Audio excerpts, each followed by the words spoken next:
السلام علیکم ناظرین، امید کرتا ہوں آپ خیریت سے ہوں گے۔ اعتکاف میں چپ رہنا۔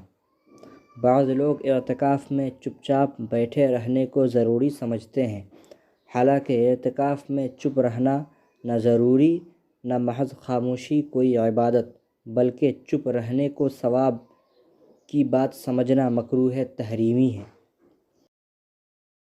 البتہ بری باتوں سے چپ رہنا ضروری ہے۔ خلاصہ یہ کہ حالت اعتکاف میں قرآن مجید کی تلاوت کرے، تسبیح و درود کا ورد رکھے، نفل پڑھے، دینی کتابوں کا مطالعہ کرے۔ دین کی باتیں سیکھنے اور سکھانے میں کوئی حرج نہیں، بلکہ عبادت ہے۔ بوقت ضرورت کوئی دنیا کی جائز بات بھی کی جا سکتی ہے، اس سے اعتکاف فاسد نہیں ہوگا۔